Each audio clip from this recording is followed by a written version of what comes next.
Alam niyo mga kaibigan, may napanood ako ng video na kung saan itong video napanood ko nung isang araw, galit na galit si Davao City Mayor Baste Duterte, na kung saan ang kanyang ikinagagalit, ang kanyang mga sentimento laban sa bagong regional director ng Davao City Police na nakakasakop ng region na yan, na walang iba na si Police Brigadier General Nicolas Torre.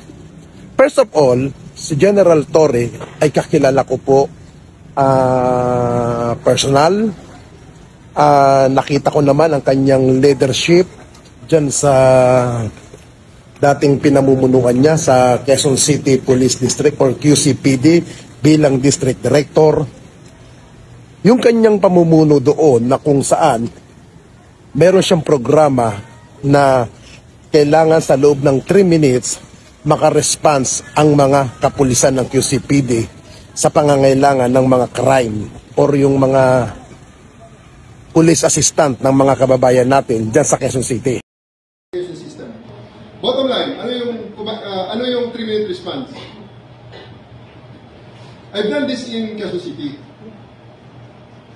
Call a friend in Quezon City right now. Basta, kung tinatapakan niya yung lupa Quezon City, tell them na may pupuntang pulis din sa iyo. Huwag kang mabigla. Basta pag may makita kang pulis na dumating dyan, ikawayan mo lang. Kausapin mo. Meron kayong kaibigan.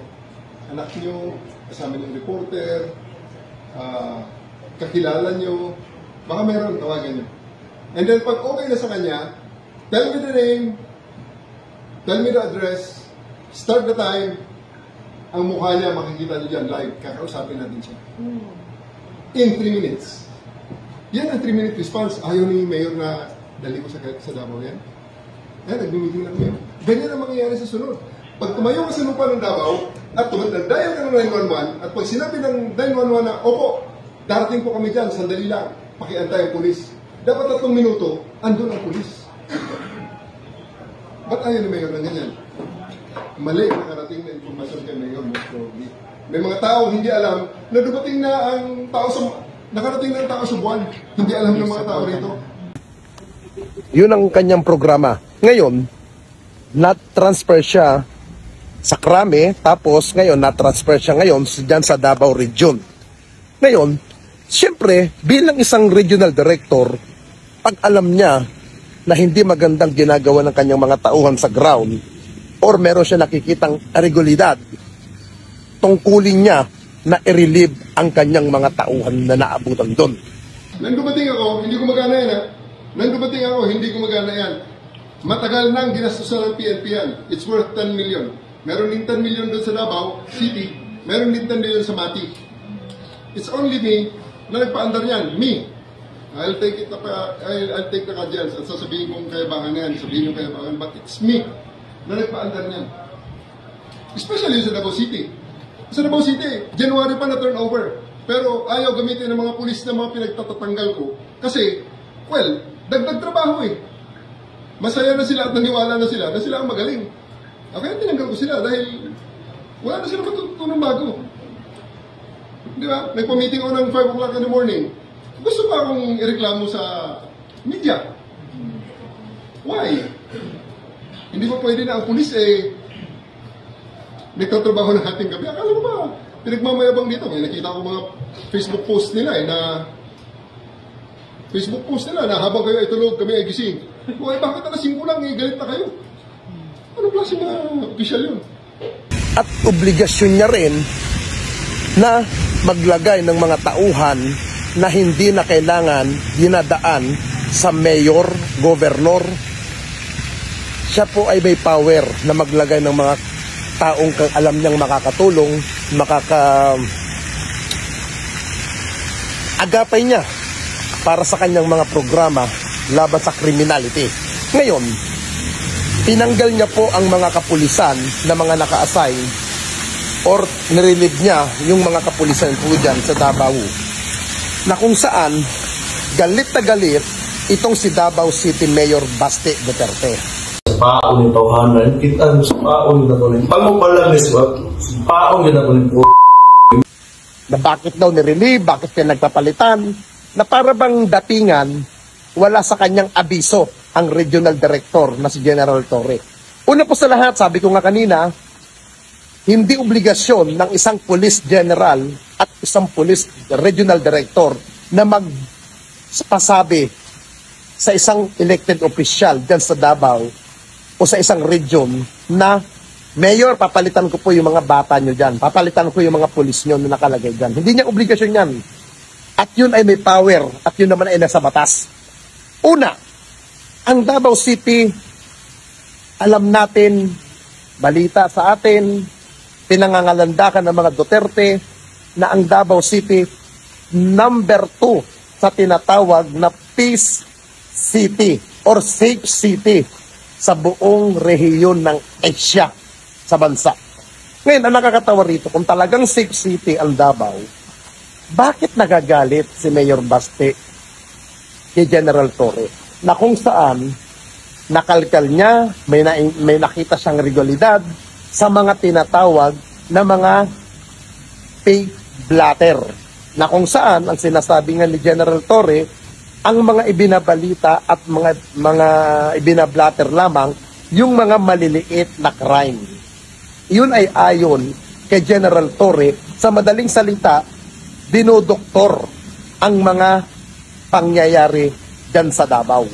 Kung talagang safe city ang Davao sa mga mamamayan, dapat maging happy ang nanunungkulan dyan na local NGO, kasi bago ang liderato ng PNP dyan, at alam naman natin ang kapasidad ni General Torre, aktibong-aktibo sa mga pagkontra sa mga kriminalidad. Kaya, ano ikinagagalit ni Mayor Baste? Ngayon, ang masaklap dito mga kababayan, yung sasabihin mismo ng isang regional director, na isang general, na may nakikita siya na irregulalidad sa mga report, datos na inilalabas ng PNP, hindi po mapapasinungalingan yan. Bakit? Ilang dekadang hinawakan ng mga Duterte ang Davao. Ilang hinawakan yan. Bakit ngayon isang general ang magsasabi na dinudoktor, minimanipula ang mga police report dyan? Ang laking insulto sa mga Duterte yan. Ganun ba kayo? Kaya na lang kung ano mga sinasabi nyo. Ako, happy ako sa sinasabi ni General Torre. Bakit? Kasi nakita ko ang kanyang leadership sa Quezon City, nakita ko ang kanyang panunungkulan na maayos ang Quezon City. Ang pinag-uusapan po natin dito ay yung issue po sa Davao, hindi po issue kung anong issue. Kasi ititirada dyan ng mga ibang vlogger, ganito din yan. Hindi yan ang pinag-uusapan. Ang point dito, yung sinabi ni General Torre na minamanipula or dinodoktor or iniiba ang report para lang mapanatili at mapangalandakan na ang mga Duterte maayos ang pamamalakad sa Davao at yung mga big issue hindi lumabas. Nagtatanong lamang. Kung walang General Torre, hindi natin malalaman ang totoong nangyayari dyan sa Davao. We found out also na naagiday mga tawagon nato na mga misreporting. Because of that misreporting or alleged tampering sa police blotters, one of the reasons why na-relieve ang atong mga pipila ka mga hepe. Kinumpirma ng Police Regional Internal Affairs Service o RIAS-11 na mayroong iilang mga pulis sa Davao City na minamanipula ang record o police blotter. Batay ito sa kanilang investigasyon na nagresulta sa pagkakatanggal sa pwesto ng mahigit sa 100 tauhan ng Davao City Police Office, kasama na ang 19 na police station commanders noong Hulyo. Ayon sa RIAS-11, natuklasan nila ang umano'y manipuladong police blotter sa ilang police stations sa Kalinan, Balyok at Turil. Under investigation na ang mga pulis na sinasabing sangkot sa insidente. Maaari silang makasuhan kapag napatunayang dinoktor nila ang police blotters sa kanilang istasyon. Nagkandak na yung region natin ng investigation. No? Kung i-proven man na mayroong tawagin natin misreporting or under-recording base sa insin natin. No? So, penalize talaga yung may kagagawan if maliciously, not in good faith man lang.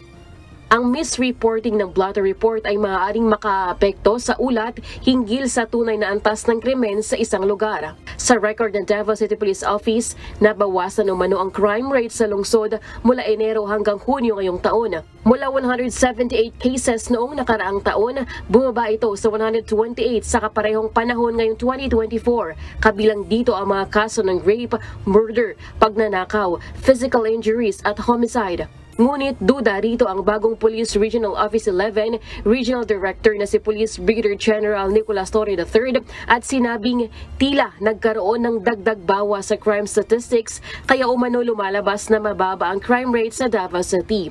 Anya, dapat hindi minamanipula ang report upang malaman ng tunay na sitwasyon at malapatan ito ng kaukulang solusyon.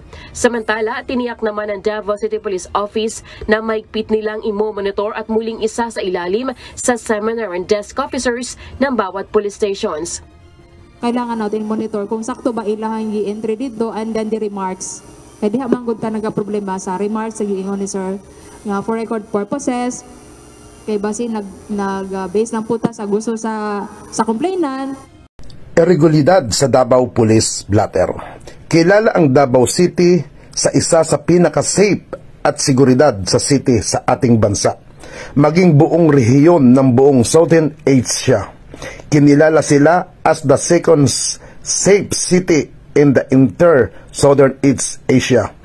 Tinalo pa nila ang Singapore, pinagmamalakihan ng mga Duterte, sapagkat sila ang namumuno sa Davao City sa nakalipas na ilang dekada na. Ngunit may nakitang irregularidad ang ating kapulisan patungkol sa mga blatter na nagmumula sa Davao City. Bakit parang dinoktor at pinagtatakpan ata ang totoong bilang ng mga crime na nangyayari sa naturang siyudad? Ito ba ay para mapanatili na lamang ang titulo na sila ay safe city in the Philippines?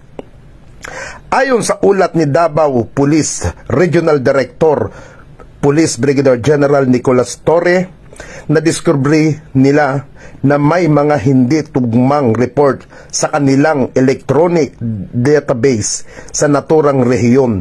Lalo na sa Davao City, may mga tila bang dinoktor at binura na interest o mga blatter. May iba pa na pinagbababa nila ang bilang ng mga physical injury case at mas mataas pa nga ang bilang ng mga patay. Ilan lamang ito sa mga datos na nakita nila na irregularidad. Kaya naman, masusing imbestigasyon ang kinakailangan kung sino ba talaga ang mga nasa likod ng mga ito. Pero alam ninyo na ang kasagutan diyan sa tanong na yan. Kung sino ba ang totoong nagdidikta sa mga pulis diyan sa Davao para mapaganda ang imahe ng syudad nila at isipin ng mga tao na totoong safe at secured ang kanilang city. Ngayon, kinikwestiyon mo Mayor Baste Duterte si General Torre kung bakit kailangan niyang pakialaman at tanungin ang mga ganitong bagay. Natural, trabaho niya yan bilang regional director. Responsibilidad niyang imbestigahan ang mga bagay-bagay, lalo na nasa jurisdiction niya bilang director ang ayusin ang mga report sa safe area na kanyang nasasakupan. Hindi pang power tripping lamang o pamumulitika. Trabaho at responsibilidad niya na maging maayos ang lugar at dapat nagbabangga ng tama ang mga datos sa mga totoong nangyayari sa lugar. Hindi pwedeng sabihin na safe ang Davao kung marami naman palang talagang crime na nangyayari. Isa pa, kapangyarihan ni General Torre ang mag-relieve ng mga tauhan ng PNP o kapulisan na hindi kinakailangan pa ng kuman o utos mo o kahit na approval mo sa pagpapalit ng mga hepe o pulis diyan sa Davao. Wala kang kapangyarihan na ganun as mayor.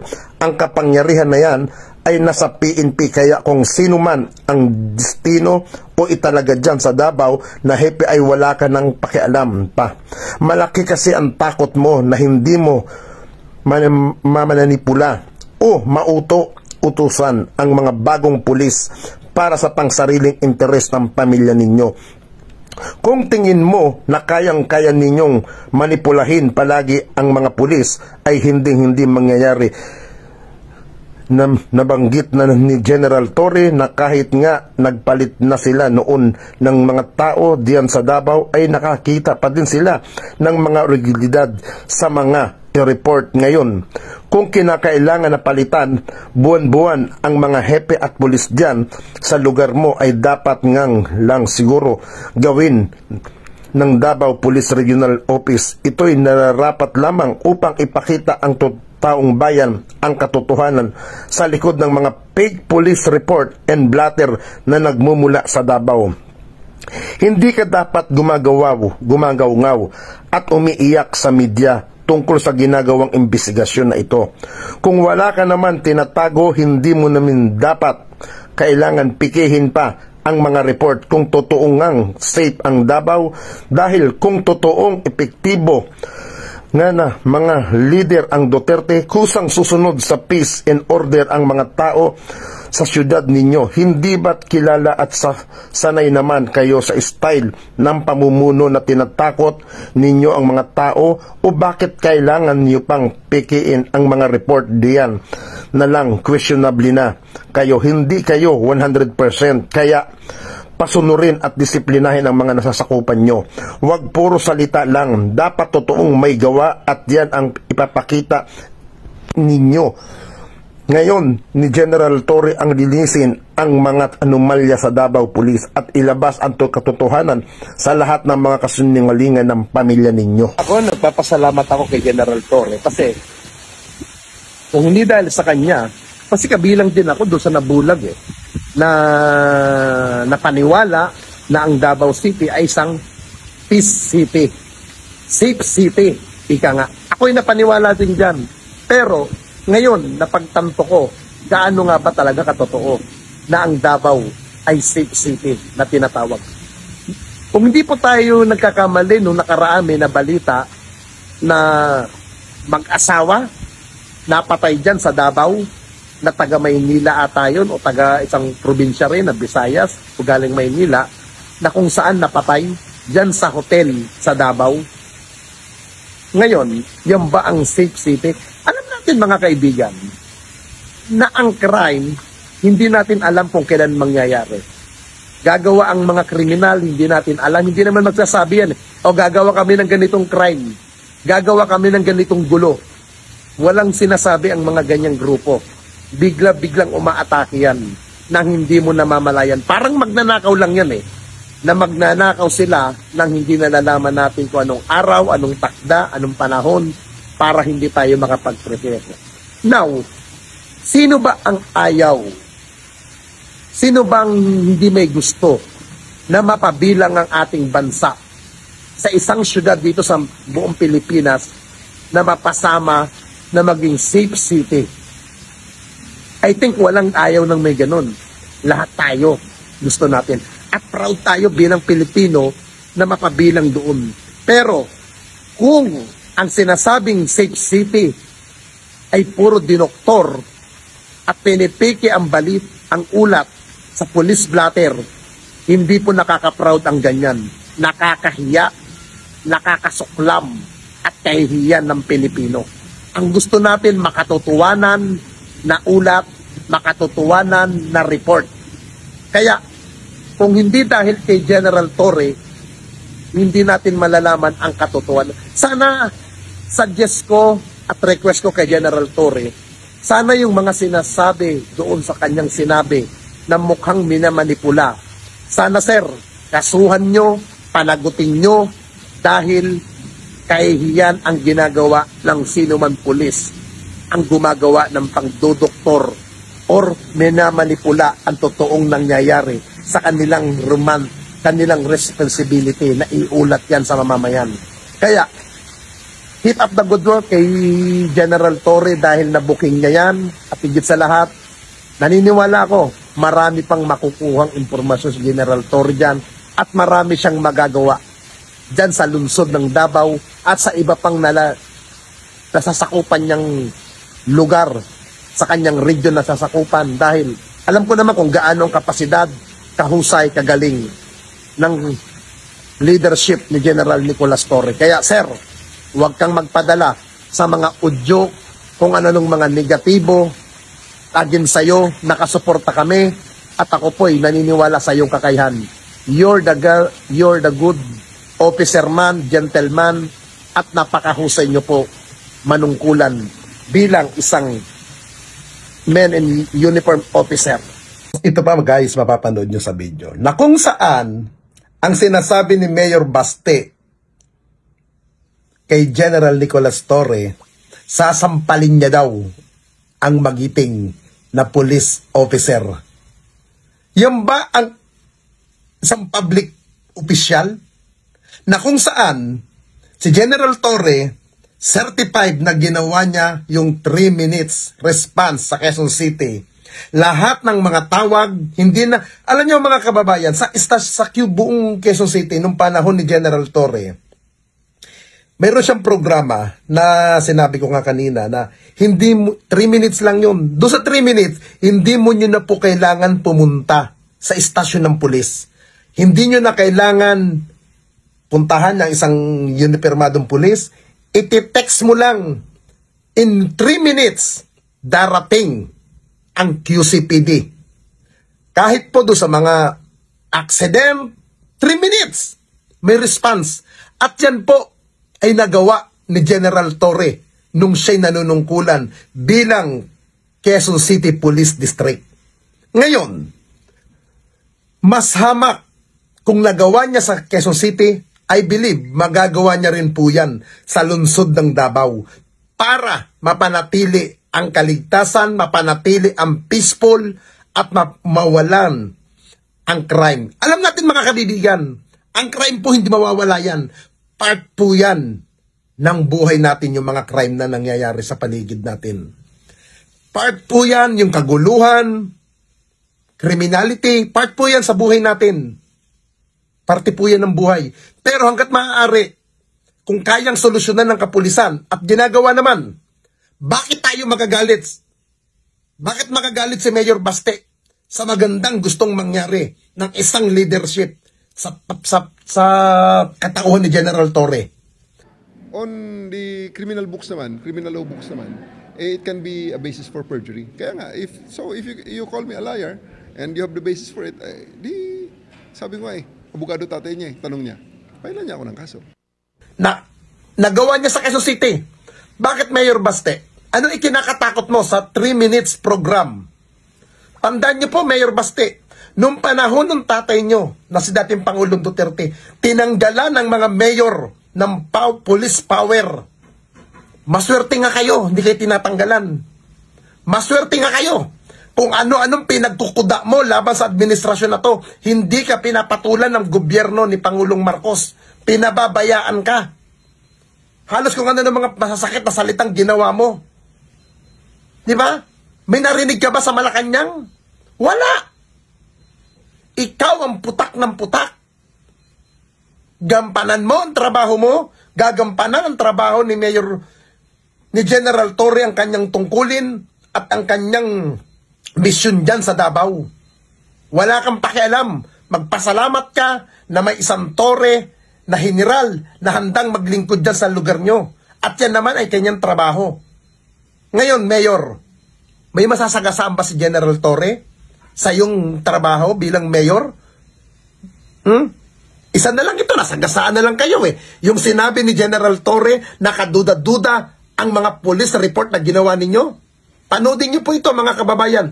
Yung sinabi ni General Torre ni Mayor Baste na sasampalin niya si General Nicolas Torre. Pero, bibilib ka sa ginawa ni General Torre. Imbes ribatan niya, imbes sagutin niya, hindi niya pinatulan ang mga patutsada sa kanya ni Mayor Baste. Dahil, ang isang General Torre, isang professional na hindi kagaya ni Mayor Baste kung talaga bang professional may pinag-aralan. Yo, what's up mga tropa peeps? So nako, hayan na nga po, talagang magagalit itong si Baste Duterte dito kay Brigadier General Torre. Dahil nga po, kumbaga, nagmukhang pakialamero itong si General Torre dyan po sa Davao City. Pero, yun po talaga lang ang talagang trabaho ng ating General Torre. Diba, ilang beses niya sinabi na nasasampalin niya to. Ilang beses niya sinabi na meron siyang gustong gawin dito, minura pa. Diba, ang daming kuda ni Baste Duterte laban dito kay General Torre. Pero diba, ito po ay napaka-unusual na reaksyon ng isang mayor ng isang syudad. Alam niyo po, napakatindi nitong si General Torre. Multi-awarded policeman to. Napakarami na nitong award na nakuha, napakarami ng commendation, napakarami ng magandang achievement nito sa kanyang uniforme, sa kanyang pagiging pulis.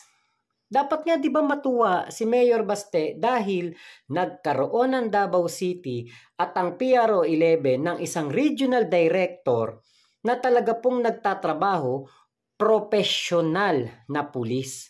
Pero bakit ganon? Parang gigil na gigil itong si Baste. Parang galit na galit. Alam niyo, meron na din ako napanood na isang balita o isang vlog na meron daw pong konsehal na naghahain ng isang parang resolusyon o request o hindi ko alam kung ano tawag doon eh. Parang gusto po nila na pabalikin yung 19 na mga station commander na sinibak netong si General Torre. Napaka linaw naman nung sinabi ni General Torre. Meron po diyan mga sinibak na station commander. Yung iba daw po may kaso. Yan ang napag-alaman ko sa mga bali-balita. Merong kaso, yung iba naman ay meron daw pong kumbaga parang kinalaman dito sa pagda-downgrade. O kumbaga hindi nire-report o kaya dinodoktor or kaya po minamanipula daw po yung mga police blotter, mga crime rate, questionable daw po yung napakababang crime rate. Pero nung dumating po diyan sila Colonel Hansel Marantan sa Davao City, January to May pa lang 41 na daw po ang case ng rape diyan sa Davao City. At mga menor de edad daw po ang siyang mga nagiging biktima.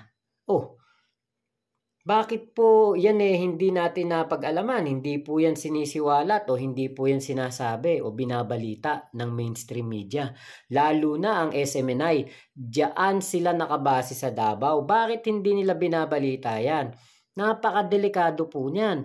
Lalo pa, kabataan po ang nasasangkot. Ano ba ang biktima nitong si Kibulok? Diba? Mga kabataan. Kaya po, medyo nakakaalarma to kasi yun nga pinaghahanap ng batas na si Kibulok na merong kaso ng pangahalay sa menor de edad, merong kaso po ng rape, merong kaso ng child abuse, merong kaso ng human trafficking. Taga dyan po sa Davao yun. Diba? Kaya alam nyo, nitong mga nakarang araw o nakarang buwan, medyo nagtataka tayo bakit galit na galit itong si Baste Duterte dito kay General Torre. Ngayon, alam na natin, talaga palang magagalit si Mayor Baste. Kasi nga po, si General Torre, hindi nila kayang hawakan sa ulo to. Hindi nila to kayang manipulahin. Hindi nila ito kayang utusan. Napapabor sa kanila. Tapos ito pa. Ang isa pa pong nakakaalarma dito, nito pong nakaraang Boss Ironman event dyan po sa Davao, meron pong nangyari na isang babae na nag-joyride sa kalagitnaan ng event, hindi mahabol ng mga kapulisan, nahirapan bago mapa-stop. Aba, umamin po ito na talagang siya daw po ay gumagamit at meron daw po siyang tinira para maging high. Dun pa lang, di ba? Boss Ironman yon. Di ba merong ganoon po na nahuli na isang babae na meron pong kumbaga na wala sa tamang pag-iisip yung kanyang wisyo kasi nga po under po siya ng influence ng Mary Jane. Di ba? Yun isang maliwanag na na katibayan, talaga palang marami palang ganyan diyan. Kasi itong babae, pinagpiestahan po sa SOCMED yan, yung issue na yan dahil nga po talagang nanggulo siya doon sa Boss Ironman. Kaya talagang alam nyo, medyo malaking hamon sa ating Brigadier General Torre etong pagkakaayaw sa kanya ni Mayor Baste. Dapat patunayan dito ni Brigadier General Torre na talagang siya ay nandiyan lang para sa trabaho. Trabaho lang, walang personalan. Kung ayaw mo sa akin, di ba, tatrabaho ko. Ganun lang naman yun isa pa, kaya din syempre magagalit si Baste. Merong mga pulis doon na nagbabantay. Kahit nga nagkaroon na ng Senate hearing Nirereklamo rin ng mga KOJC. Na bakit daw wala daw epekto, nandun pa rin daw yung mga pulis, nagbabantay pa rin daw doon, nagpapatrolya pa rin daw sa harapan ng KOJC. Kahit naman may Senate hearing, wala rin namang sumusukong kibulok. Diba? Doon naman sa Senate hearing na yon, bias naman. Bakit? Saan ka ba naman nakakita? Pinag-uusapan yung mga pulis na naghahain ng warrant of arrest doon sa KOJC. Pero bakit hindi tinatalakay dyan? Ano ba ang dahilan? Ano ba ang pinakasanhi ng paghahain ng warrant of arrest? Wala namang iba kundi dahil may wanted doon na si Kibulok at yung 5 niyang mga kasama. Diba? May pinaghahanap na wanted doon. Kaya may nagbabantay na pulis sa harapan ng KOJC, mayroong wanted doon na hinahanap. Baka nga naman biglang lumutang doon, biglang magpakita doon. Di matadampot ng mga pulis. Tapos, yung paghahain ng warrant of arrest, kino-question nila kahit naman na ang NAPOLCOM, kahit naman na ang Chief PNP, sinabi nga na walang irregularidad doon. Bagkus, ang mga tauhan pa po ng PNP ang hinaras, sinabuyan ng tubig, binomba ng tubig at nasaktan, pinagtutulak. Di ba po? Ginamitan sila ng human shield Kaya nga po itong sitwasyon na ito, hindi ito ang gusto ng kumbaga kalaban ni PBBM. Hindi ito ang gusto nitong grupo ni Kibulok, grupo nitong si Duterte. Hindi ito ang gusto nila na PRO 11 chief o director. Kasi ito talagang professional, talagang ginagawa po ang trabaho. Kung ako si Mayor Baste, alam nyo matutuwa ako. Bakit? Award. Ang daming award nitong pulis na ito.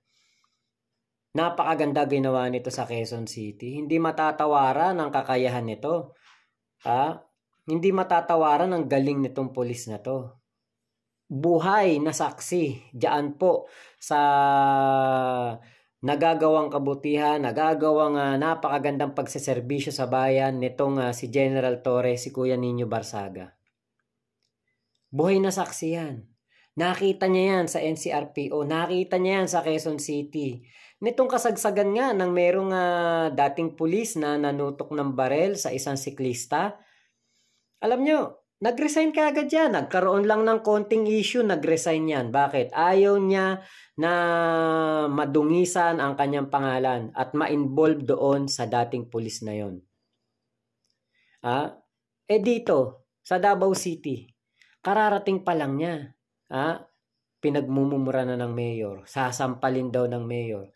Tama naman yung sinabi ni General Torre. Abogado tatay mo, kung merong ginagawang masama si General Torre, bakit hindi mo idemanda? Napakalaking hamon nito. Diba? Idemanda mo. Kung meron kang nakikitang mali, kung meron kang nakikitang irregularidad o nilabag na batas ni General Torre, kasuhan ni Mayor Baste. Diba? Kaya lang ang nangyayari, puro trial by publicity. Diyan po sila magaling. Puro trial by publicity. Paninira kay PBBM, trial by publicity. Kay First Lady. Hanggang sa kaya Benar Abalos, dito kila George Garcia, dito kaya Sec Boying Remulla, sa lahat po. Sa lahat po ng kinakalaban ng mga kampo ng Duterte, kampo ng mga Kibulok at kampo ng netong mga may ayaw sa ating Pangulong Bongbong Marcos, lahat po puro trial by publicity. Sila ang gumagawa ng trial by publicity. Pero ano ang kapalit? Sasabihin sila pa biktima, hinaharas sila ang inaapi, kinakawawa. Pero kitang-kita naman dito kung sino ang nagpe-fake news. Kitang-kita naman dito kung sino ang gumagawa lamang ng issue. Diba? Ayan na, hinamon na ni General Torre. Kung may mali sa ginawa niya, kasuhan. Ganun lang kasimple. Pero magpasa hanggang ngayon, meron bang kinasuhan tong kampo ni Kibulok at ni Duterte sa mga nasa gobyerno? Wala. Wala po ni isa. Bakit? Kasi alam nila naninira lang naman sila. Hindi nila mapapatiklop ang isang Brigadier General Torre. Kilalang kilala na to. Talagang ito, the best tong policeman na to. Saktong-sakto sa kanya ang pagkakatalagang direktor ng PRO 11. Maraming mapapatino dyan. Pati itong si Colonel Hansel Marantan. Nako, talagang mahihirapan sila dyan. At mabubuking malalaman natin kung ano ang mga katarantaduan na ginagawa dyan sa Davao City. Abangan pa po natin itong mga susunod na kabanata. Abangan natin ang mga paparating pa po na mga malalaman natin na kalukuhan dyan sa Davao City. Hintay-hintay lang tayo. Total naman, nandyan naman na ang RIAS Region 11. Nag-iimbestiga na sila.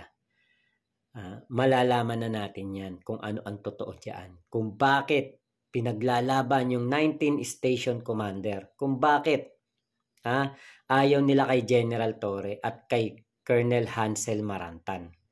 Diba po? So, salamat sa pagsama nyo sa aking vlog na ito. Salamat po sa pagsuporta ninyo. Salamat din po sa ating Kuya Nino Barsaga. Thank you po sa inyong pagsubaybay sa aking vlog. Ingat po kayo. Kung umabot kayo hanggang dito sa punto na ito, like mo naman tong video na to. Double tap mo lang o kaya click mo lang yung like button para po malike na ninyo itong ating vlogs. Maraming salamat po. Meron din po tayo dyang membership. Pwede kayo magpa-member dyan sa murang halaga. At, meron din tayong super thanks. Meron din tayong pakulay or super chat dito po sa ating live na ito o premiere na ito. Maraming salamat po. Ingat po kayong lahat. Momo, chup chup. Love you. God bless us all. Pilipinas, God first. Abangan nyo pa po ang mga kasunod natin na vlog. Thank you po.